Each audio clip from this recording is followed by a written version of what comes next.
Rabbimizin emri olan tesettürün ahlaki boyutunu ve bu konuda neler yapmamız gerektiğini hep beraber ele alacağız inşallah. Programımız Kur'an-ı Kerim ile başlayıp akabinde bir sınav gösterimi, genel koordinatörümüzün konuşması ve Sabiha Şahmat hocamızın bu konudaki bilgilendirmeleriyle devam edecektir inşallah.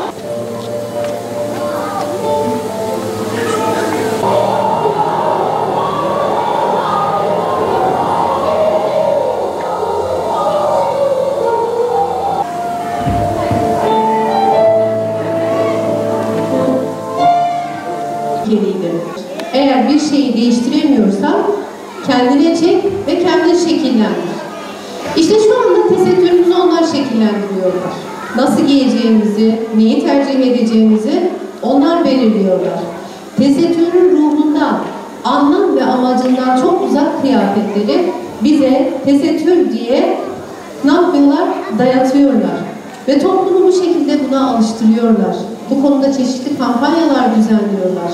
Üretici firmalar o zihniyetle üretiyor ve bize pazarlamış oldukları kıyafet Allah-u Teala'nın bizden istemiş olduğu tesettürden maalesef çok daha uzak olabiliyor. Neden peki bu kadar tesettüre karşı bir savaş var? Yani ilk etapta kaldırmaya çalıştılar, kaldıramadılar, yok edemediler. Fakat daha sonra tesettürlü tesettürsüzlüğü hedeflediler.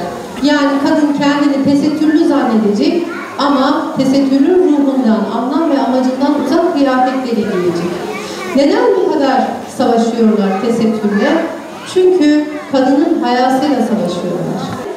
Aileye karşı saldırılar, gençlerin ahlaki olarak yozlaşması, aile fertlerinin birbirine karşı kışkırtılması, aileye yönelik küresel bir savaşın başlatılmış olması ve etkisini kendi toplumumuzda da gösteriyor olması bizi son derece rahatsız ettiği için biz TESTEB'in hedefleri arasında aileyi koruma, kadını bilinçlendirme, gençlerimizi kendi ahlaki değerleriyle bilinçlendirme, çocuklarımıza ahlaki değerleri öğretme ve bütün toplumu aile konusunda, ahlaki değerler konusunda bilinçlendirmeye yönelik çalışmalarımızı da TESTEB'in faaliyetleri içerisine ekledik.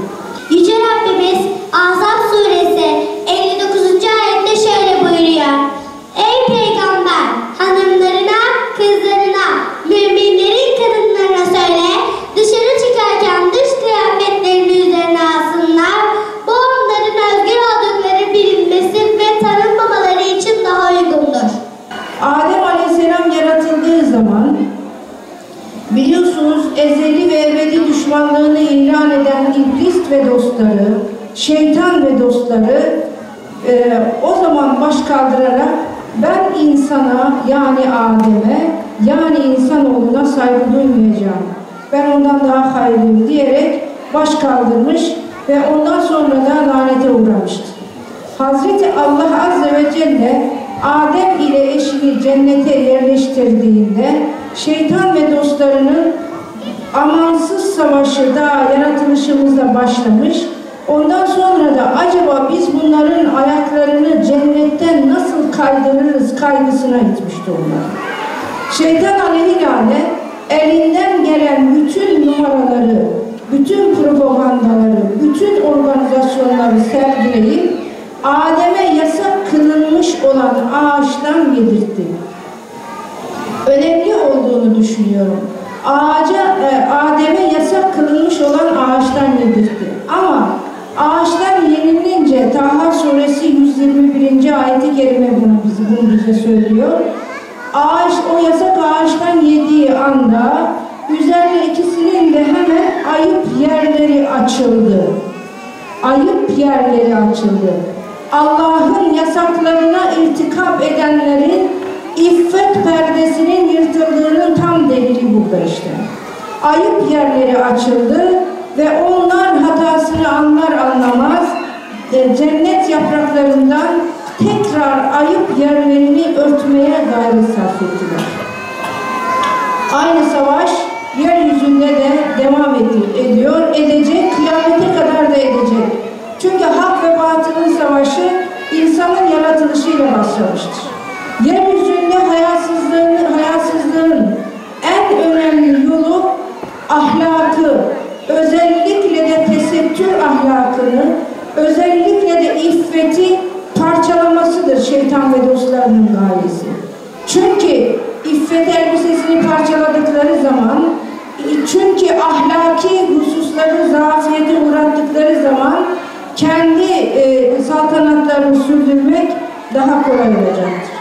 Oysa ki unutmamamız gereken üç önemli bir şey var. O da Allah'ın bizi dinle mükellef kıldığı dinin temel esasları. Temel esasları, temel direği, ana direği 3 tanedir. Birincisi imandır. İkincisi ameldir. Üçüncüsü de ahlaktır.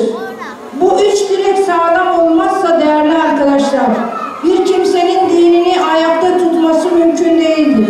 İmani konularımız zayıf düşünce maalesef ama maalesef tesettürümüz yara aldığı gibi sosyal hayatta ve bireysel hayatta İslam'ın rengi üzerimizde silikleşti.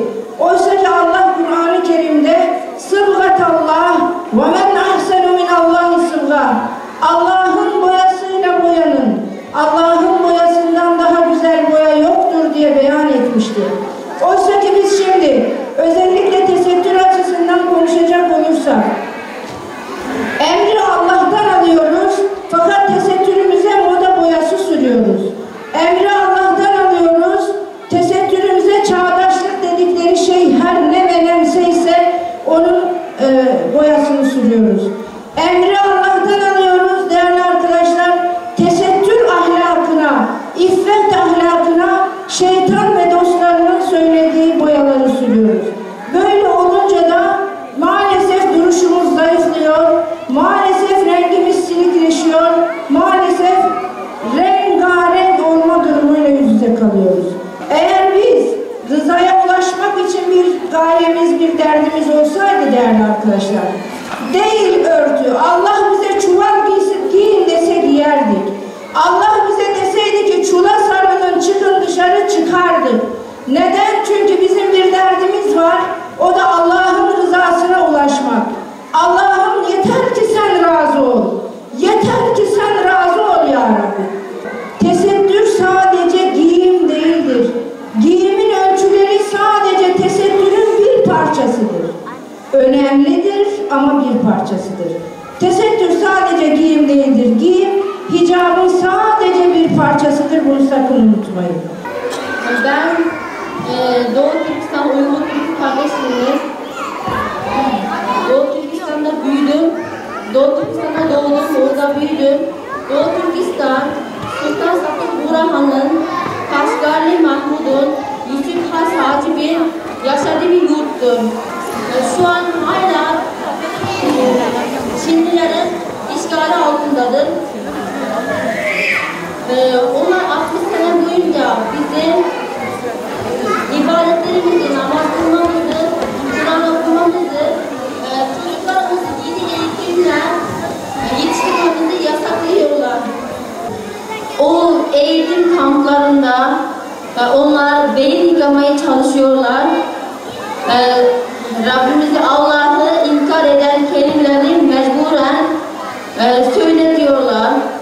İstemezse onlar karşılık gösterirse hemen hepsi atılıyorlar ya da öldürüyorlar.